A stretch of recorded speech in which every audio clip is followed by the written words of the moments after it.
South Asia মনিটরে বছর দেড়েক আগে ইসকনকে নিয়ে একটা অনুসন্ধানী প্রতিবেদন ছাপা হয়েছিল। শিরোনাম ছিল বাংলাদেশে বেপরোয়া ইসকন, স্বাধীনতার নামে স্বেচ্ছাচারিতায় অনাকাঙ্ক্ষিত পরিস্থিতি সৃষ্টির আশঙ্কা। প্রতিবেদনটা নেট থেকে পরে সরিয়ে ফেলা হয়। কেন সরিয়ে ফেলা হয় তা সেই প্রতিবেদনে কি লেখা হয়েছিল তা আলাপ করলেই বুঝতে পারবেন। আমি আজ সেই প্রতিবেদনের কিছু অংশ আপনাদেরকে শোনাব। এই আলাপগুলো অনলাইনে থাকা দরকার, নইলে সব বিস্তৃতির অতলে তলিয়ে যাবে।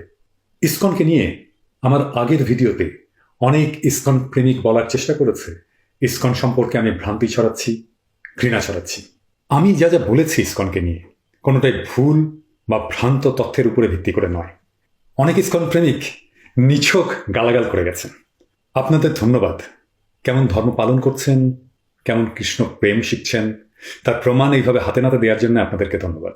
সাউথ এশিয়া মনিটরের নিবন্ধের শুরুটা হয়েছিল এভাবে: ইসকনের প্রসারের সঙ্গে সঙ্গে প্রভাবও বাড়ছে, একই সঙ্গে বেপরোয়া হয়ে উঠছে সংগঠনটির সদস্যরা।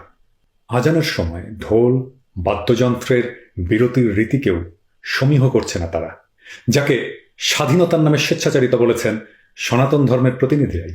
আর বুয়েট শিক্ষার্থী আবরার ফাহাদ হত্যায় অভিযুক্ত ইসকন সদস্য অমিত সাহাকে প্রথমে মামলার এজাহার থেকে বাদ এবং আটকে বিলম্বকে এই গোষ্ঠীর প্রভাবের প্রমাণ হিসাবে দেখছেন অনেকে। 2004 সাল পর্যন্ত বাংলাদেশে ইসকন প্রতিষ্ঠার 29 বছরে সংগঠনটির মোট স্থায়ী বা আজীবন সদস্য সংখ্যা ছিল মাত্র 1900 জন। গত দেড় দশকে এই আওয়ামী লীগ আমলে তা বেড়ে দাঁড়িয়েছে 35,000-এর উপরে। এই হিসাবটা অবশ্য 2019 সালের, তারপরে কত হয়েছে সেটা আমরা এখনো জানি না। সাধারণ ভক্ত অনুসারীর সংখ্যা এর কয়েক গুণ। 2009 সালের দিকে ইসকনের মন্দিরের সংখ্যা ছিল মাত্র 35টি, বর্তমানে তা প্রায় দ্বিগুণ, 71টি। এটাও 2019 সালের হিসাব। আজকের হিসাবটা জানি না। পুরান ঢাকার 29 স্বামীবাগ স্বামী ত্রিপুরলিঙ্গ প্রতিষ্ঠিত মন্দির এবং আশ্রমটি অর্পণ নামার ভিত্তিতে 90-এর দশকের শেষ দিকে দখলে নেয় ইসকন। বর্তমানে এটাই ইসকনের প্রধান কার্যালয়। এর ঠিক উল্টো দিকে 82 স্বামীবাগ প্লটের উপরে রয়েছে প্রায় 350 বছরের পুরনো স্বামীবাগ জামে মসজিদ। বাংলাদেশের হিন্দুরা শত শত বছর ধরে আজান আর নামাজের সময়গুলোতে মুসলিমদের নামাজ আদায়ে যেন মনোযোগ নষ্ট না হয়, তাই সেই সময় পূজার বাদ্যবাজনা বন্ধ রাখে। কিন্তু এইখানে অনুরোধ করা সত্ত্বেও জন্মাষ্টমী উপলক্ষে টানা কয়েকদিনের অনুষ্ঠানে গভীর রাত অবধি লাউড স্পিকারে ঢোল বাদ্যের সঙ্গে চলে আরতি, ভক্তিগীতি, কৃষ্ণকীর্তন এবং নাচ। মাঝখানে আসর, মাগরিব, এশার আজান হয়, নামাজ হয়, কিন্তু সাময়িক বিরতিটুকুও দেয়নি ইসকন। মসজিদ কমিটির সহসভাপতি মোহাম্মদ সিরাজউদ্দিন সাউথ এশিয়ান মনিটরকে বলেন, আমরা তাদেরকে মানে ইসকন সদস্যদেরকে সরাসরি কিছু বলি না, কি বলতে গিয়ে কি ঘটে যাবে এই আশঙ্কায়।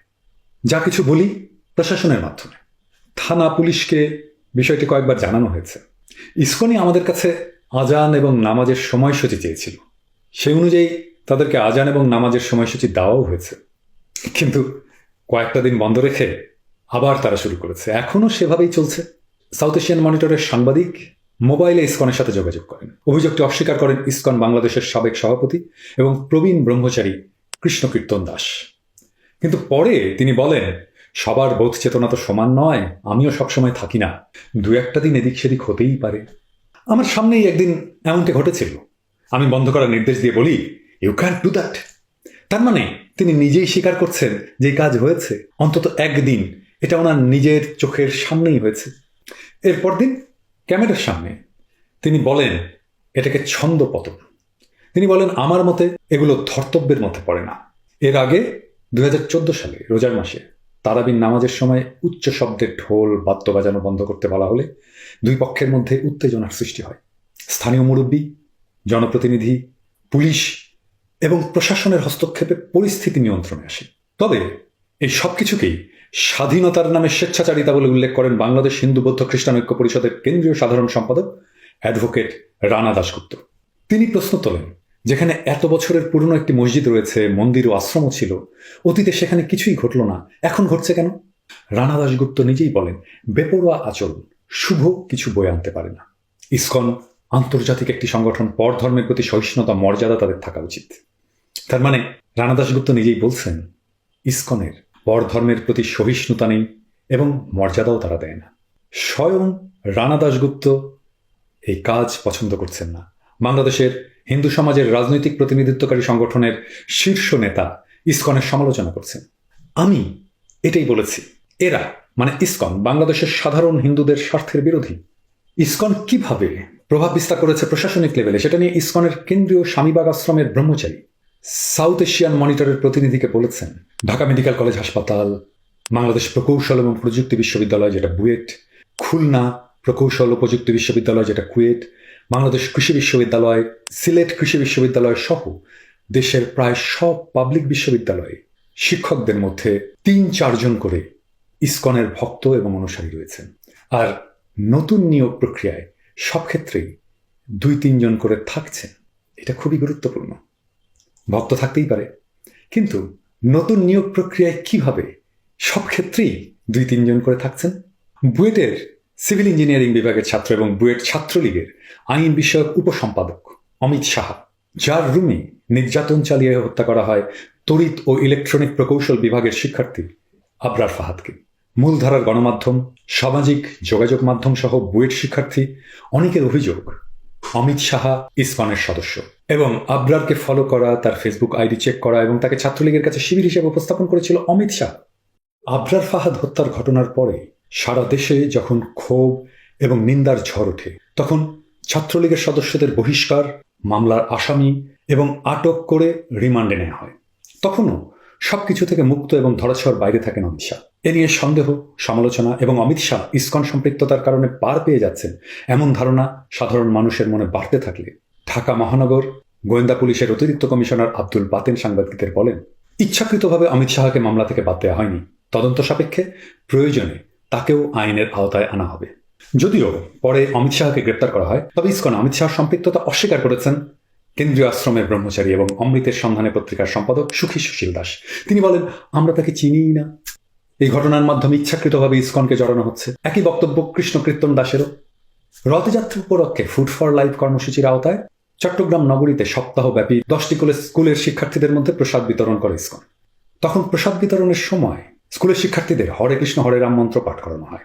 এ বিষয়ে এই ভিডিওটা অনলাইনে ছড়িয়ে পড়ে, দেখুন। কৃষ্ণ কৃষ্ণ হরে হরে হরে রাম পরে পরে রাম রাম হরে হরে। महाप्रसाद के बोला जय। हरे कृष्णा कृष्णा हरे कृष्णा कृष्णा कृष्णा हरे हरे हरे राम राम राम हरे हरे के महाप्रसाद के কথা বলবেন।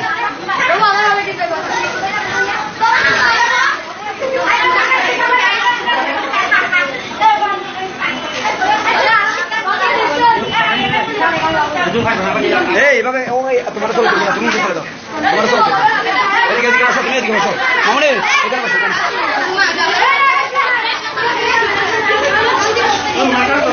চল চল বেশি বেশি খাও, বেশি বেশি খেলে তাড়াতাড়ি বড় হয়ে যাবে, বেশি বেশি খেলে তাড়াতাড়ি বড় হয়ে যাবে। লুকিয়ে লুকিয়ে খাচ্ছে। বলা হরি বল, হরি বল, হরি বল। ঠিক আছে,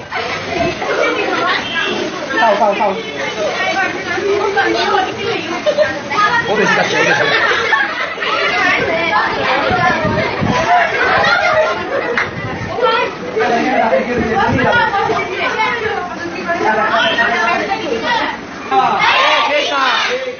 हरे कृष्णा कृष्णा कृष्णा कृष्णा हरे हरे हरे हरे राम हरे राम हरे राम राम राम राम हरे हरे हरे हरे। महाप्रसाद के रथयात्रा उत्सव के गौर प्रेमानंदे बोला हरे कृष्णा कृष्णा कृष्णा हरे हरे हरे राम राम राम हरे हरे। তখন ইসকনের ভক্তরা বলার চেষ্টা করে, এই ভিডিও বাংলাদেশেরই নয়, কিন্তু বিধিবাম বিষয়টি আদালত পর্যন্ত করে এবং এই ঘটনাকে অন্যায় বলে মন্তব্য করেন বিচারপতি FRN নাজমুল হাসান এবং বিচারপতি KM কামরুল কাদেরের হাইকোর্ট বেঞ্চ। তখন হাইকোর্ট বলেন, একটি এনজিও কোনো স্কুলে খাবার বিতরণ করতে পারে, কিন্তু জোর করে বা প্রলোভন দেখিয়ে যদি প্রসাদ খাইয়ে মন্ত্রপাঠ করিয়ে থাকে তবে সেটা অন্যায়। ওই দিন রাতেই চট্টগ্রাম নগর পুলিশ কমিশনারের কাছে খাবার বিতরণের ব্যাখ্যা দিয়ে এক চিঠিতে দুঃখ প্রকাশ করে ইসকন এবং পরের দিন বিকেলে চট্টগ্রাম প্রেস ক্লাবে সংবাদ সম্মেলন করে দুঃখ প্রকাশ করে ইসকনের প্রবর্তক শ্রীকৃষ্ণ মন্দিরের সাধারণ সম্পাদক দারুব্রহ্ম জগন্নাথ দাস। একই সঙ্গে ভবিষ্যতে আরো সতর্কতার সঙ্গে কার্যক্রম পরিচালনা করার অঙ্গীকার করেন। তাহলে জগন্নাথ দাস বাবু, আপনার ভক্তরা তো আমাদের মিথ্যাবাদী আর গুজব সৃষ্টিকারী বলে গালাগাল করেছিল, সেটার কি হবে? তবে আপনারা যে খুব ভালো গালিগালাজ শেখান সেটা কয়েকদিন ধরে আমি নিজেই টের পাচ্ছি। চালিয়ে যান, আপনাদের কৃষ্ণ প্রেমের নমুনা দেখাতে হবে না। এই হাসিনার আমলেই ইসকন অর্থ, প্রতিপত্তি এবং ক্ষমতার অধিকারী হয়েছে। স্বাভাবিক কারণেই আন্তর্জাতিক ক্ষমতা এবং আধিপত্যের প্রতিযোগিতায় ইসকন নির্ধারক ভূমিকা পালন করে, কারণ তাদের ভারত এবং সম্পৃক্ততা। বাংলাদেশের হিন্দু সম্প্রদায়ের ধর্ম, সংস্কৃতি এবং ঐতিহ্য যেন আঞ্চলিক বা আন্তর্জাতিক রাজনীতির উপাদান হিসেবে ব্যবহৃত না হয়, তার জন্যই ইসকনের প্রত্যেকটা পদক্ষেপ আমাদের পর্যালোচনা করা দরকার। ভোলায় 2019 সালে পুলিশের গুলিতে 4 জন শহীদ হয় এবং কয়েকশো মানুষ আহত হওয়ার আগে ইসকনকে কেন্দ্র করে স্থানীয়দের সঙ্গে একটা সংঘর্ষ হয়েছিল। এলাকায় আগে থাকতেই ক্ষোভ জারি ছিল। আবার ইসকন মন্দির কেন্দ্র করে দাঙ্গা হাঙ্গামা বাংলাদেশে নতুন ঘটনা নয়, অনেক আগে থেকেই ঘটছে। ভোলার ঘটনার সাথে এর আগে দিনাজপুর, সিলেটে ইসকনদের সাথে স্থানীয় অধিবাসীদের হানাহানি হয়েছে। ইসকনের তৎপরতা নিয়ে স্থানীয় অধিবাসীদের অভিযোগ এবং আপত্তিকে আমরা কখনোই গ্রাহ্য করিনি, বরং সবসময় অগ্রাহ্য করে দোষ দেওয়া হয়েছে মুসলমানদের অসহনশীলতা এবং ইসলামপন্থীদের সাম্প্রদায়িক প্রতিক্রিয়া হিসাবে। এতে স্থানীয়দের ক্ষোভ বেড়েছে। ইসকনের বিরুদ্ধে স্থানীয় অধিবাসীদের প্রধান অভিযোগ কি এবং বিরোধ সৃষ্টির প্রধান কারণই বা কি?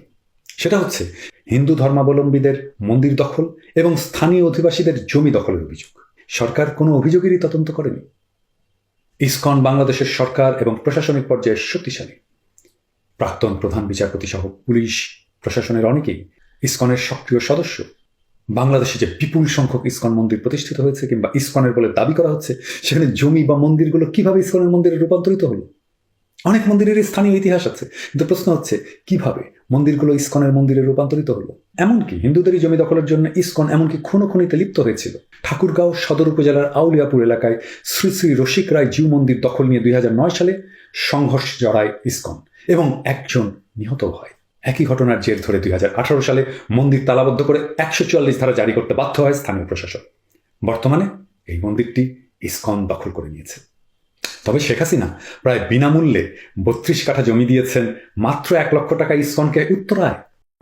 অধিকাংশ জমি আমাদের মাননীয় প্রধানমন্ত্রী রাজুক থেকে উত্তরায় আমাদের 32 কাঠা জমি দিয়েছেন মাত্র 1 লক্ষ টাকা। আল্লামা শাহ আহমেদ শফির নামে রেলের 1.31 একর চাষাবাদযোগ্য জমি দিয়ে 1992 সালে কৃষি লাইসেন্স প্রদান করে রেলওয়ে। তার মানে এই জমিতে কৃষি কাজ করতে পারবে তারা। এই নিয়ে বাংলাদেশের প্রগতিশীলদের সে কি হাউকাও। কিন্তু ইসকনকে উত্তরাতে প্রায় বিনামূল্যে জমি দিলে চুপ করে থাকেন কেন ভাইজান? কিন্তু হাসিনা, আপনি কি বিনামূল্যে ইসকনকে আইনত জমি দিতে পারেন বাংলাদেশের আইনে? না, পারেন না। কেন পারেন না, কোন আইনে পারেন না, সেটার ব্যাখ্যা করব পরের ভিডিওতে। Stay tuned. তবে ইসকন ভাইরা ওই জমি রাখতে পারবেন না। জনগণের সরকার বাংলাদেশের ক্ষমতা এলে জনগণের জমি জনগণ দখলে নেবে।